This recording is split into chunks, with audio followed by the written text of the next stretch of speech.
কনভেকশনের symbol কিন্তু এইটা, হ্যাঁ, এই সিম্বলটা যেন থাকে, এটা কিন্তু কনভেকশনের সিম্বল।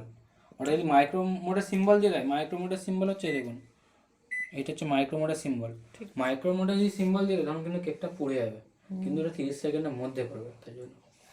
তাই জন্যই বলছি কেকটা পুরো রেডি রেখে প্রিহিট করতে দেবে, প্রিহিট করে 3-4 মিনিট, প্রিহিট যখনই হয়ে গেল কেকটা নিয়ে ঢুকিয়ে দিয়ে সময়টা দিয়ে স্টার্ট। ওকে, তবে এখন কনভেকশন প্লাস টার্নার, এখানে গ্রিলও করবে, গ্রিল মানে রোস্টও করবে, কনভেকশন মানে বেকিংও হবে, এই দুটো জিনিস হবে। এবার কী খাবার করবেন তার উপর ডিপেন্ড করছে। তবে এখন convection, turn grill plus micro, তিনটে জিনিসই হবে।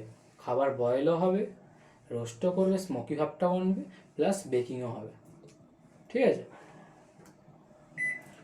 মাইক্রো প্লাস কনভেকশন, এখানে পিৎজা বা বিস্কুট টাইপের খাবার করতে পারবেন।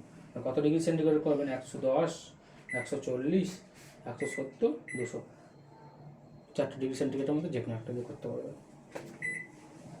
তাই এখন নতুন স্টিম ক্লিন। স্টিম ক্লিনটা হচ্ছে মেশিনটা পরিষ্কার করার জন্য। ডেইলি যদি মেশিন চালান দেখবেন এই খাবারগুলো দেখবেন উপরে হিটারের গায়ে, মেশিনের গায়ে লেগে থাকে, আর ওই খাবারগুলো যখন হিট হবে আবার খাবারে পড়বে, সেটাতে ফুড পয়জন হবে। তার জন্য স্টিম ক্লিনটা অবশ্যই করবেন। সপ্তাহে মেশিন যদি প্রতিদিন চলে তাহলে সপ্তাহে কিন্তু 2 থেকে 3 বার অবশ্যই করবেন। আচ্ছা,